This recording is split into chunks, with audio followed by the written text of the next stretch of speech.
ஒரு பழங்கால புத்தகத்துல இருக்கிற சில பெயர்கள் இந்த முழு பிரபஞ்சத்தையும் அதுல நம்ம இடத்தையும் புரிஞ்சுக்க உதவுற சாவி மாதிரி வேலை செய்யும் நான் சொன்னா நம்புவீங்களா? வாங்க, இந்த விளக்கத்துல நம்ம விஷ்ணு சகஸ்ரநாமத்தில் இருக்கிற சில பெயர்களுக்கு பின்னாடி ஒளிஞ்சிருக்கிற பிரபஞ்ச ரகசியங்களை ஒன்னொன்னா திறந்து பார்க்கலாம். முதல்ல இந்த ஒரு கேள்வியோட ஆரம்பிக்கலாம். ஒரே ஒரு உயிருக்கு 1000 தலை, 1000 கண், 1000 கால் எல்லாம் இருக்க முடியுமா? இது கேட்கறதுக்கு ஏதோ ஒரு புராண கதை மாதிரி இருக்கலாம். ஆனா இந்த சக்தி வாய்ந்த உருவகம் நாம வாழ்ந்துட்டு இருக்கிற இந்த உலகத்தை பத்தின ஒரு ஆழமான உண்மையை புரிஞ்சுக்க ரொம்பவே உதவியா இருக்கு. சரி, நாம பார்க்க போறது இதுதான், விஷ்ணு சஹஸ்ரநாமம். இது சும்மா பேர்களை எழுதி வச்ச ஒரு லிஸ்ட் கிடையாதுங்க.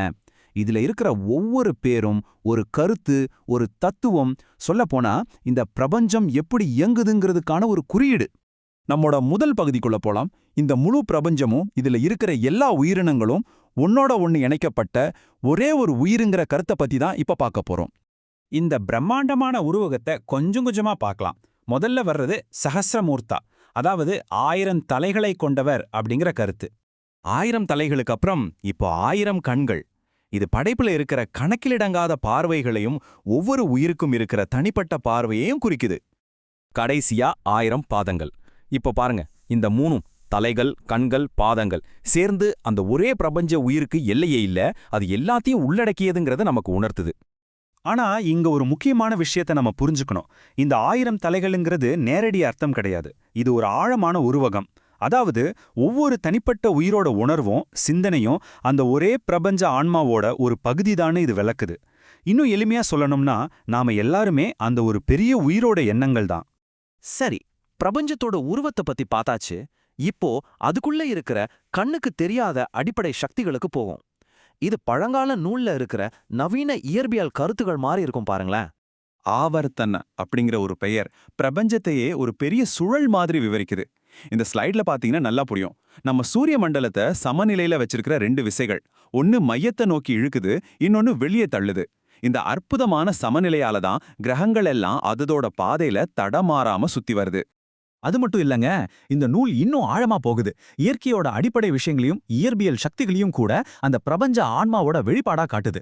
உதாரணத்துக்கு சமீரனகனா வீசுற காத்து, வக்னின்னா பொருளை மாத்திர நெருப்பு, ஏன் இந்த பூமியே தாங்கி பிடிக்கிற ஈர்ப்பு விசையான தரணிதர கூட அந்த ஆன்மாவோட வடிவம்தான். இது ஒரு முக்கியமான கேள்வி இல்லையா? சரி, இவ்ளோ பெரிய பிரபஞ்சத்துல இருந்தும், நெருப்பு காத்துன்னு வெளியிருந்தும் நம்ம பார்வைய நமக்குள்ள திருப்பலாம். அந்த தெய்வீகம் நமக்குள்ள எங்க இருக்கு? பிரபஞ்சத்தோட தூரத்திலிருந்து இப்போ நமக்குள்ள ஒரு பயணம் போகலாம். இந்த பெரிய தத்துவ கருத்துக்கள் எல்லாம் எப்படி நம்ம உணர்வோடையும் செயல்களோடையும் நேரடியா சம்பந்தப்பட்டிருக்குன்னு இப்ப ஆராய்வோம். சத்கர்த்தா அப்படிங்கிற பெயர் இதுக்கு ஒரு அழகான பதிலை கொடுக்குது. நமக்கு இயல்பாவே திடீர்னு ஒரு எண்ணம் வரும் இல்லையா, யாருக்காவது நல்லது செய்யணும்னு. அந்த உள்ளுணர்வு, அந்த உந்துதல் தான் நமக்குள்ள இருக்கிற தெய்வீக பிரசன்னம்னு இந்த தத்துவம் சொல்லுது. இந்த மேற்கோள் ஒரு முக்கியமான வித்தியாசத்தை காட்டுது. நம்ம மனசோட மேல் பகுதி தான் ஆசைப்பட்டு சில சமயம் தப்பான விஷயங்களை செய்யுது. ஆனா நம்மளோட ஆழ் மனசு, நம்மளோட உள் மையம் எப்பவுமே மத்தவங்களுக்கு நல்லது செய்யதான் நினைக்கும். நேதானா தலைவர், இந்த பெயர் நம்ம உணர்வோட பயணத்தை ரொம்ப அழகா விளக்குது. நம்ம ஆன்மா ஒரு தலைவர் மாதிரி முதல்ல புலன்களோட கட்டுப்பாட்டுல இருக்கிற நம்மள மனதோட கட்டுப்பாட்டுக்கு கொண்டு வருது. அப்புறம் நம்ம லட்சியங்களை நோக்கி வழிநடத்தி கடைசியா ஒரு முழுமையான நிலைக்கு கூட்டிட்டு போகுது. இது ஒரே நாள்ல நடக்கிற மாற்றம் கிடையாது. இது ஒரு படிப்படியான அற்புதமான பயணம். நாம இப்ப கடைசி பகுதிக்கு வந்துட்டோம். இதுல அந்த பிரபஞ்ச ஆன்மா நம்ம கற்பனைக்கு அப்பாற்பட்டது, அதை நம்ம மனசால முழுசா புரிஞ்சிக்கவே முடியாதுங்கிற கருத்துக்களை பார்க்க போறோம். இங்க 2 ரொம்ப சக்தி வாய்ந்த பெயர்கள் இருக்கு. முதல்ல அசங்கேயாக அப்படின்னா என்ன தெரியுமா? படைப்புல இருக்கிற வடிவங்களை நம்மால எண்ணியே முடிக்க முடியாதுன்னு அர்த்தம். 2வது அப்ரமேயாத்மா அப்படின்னா அந்த கணக்கில்லாத வடிவங்களுக்குள்ள இருக்கிற ஆன்மால நம்ம மனசால அளவிடவோ முழுசா புரிஞ்சுக்கவோ முடியாது. அப்போ இதுலேருந்து நம்ம தெரிஞ்சுக்க வேண்டிய முக்கியமான விஷயம் இதுதான். நம்ம மனசால இந்த உலகத்துல இருக்கிற உருவங்களை மட்டும்தான் பார்க்க முடியும். ஆனா அந்த உருவங்களுக்குள்ள இருக்கிற ஆன்மாவை நம்மால முழுசா புரிஞ்சுக்க முடியாது.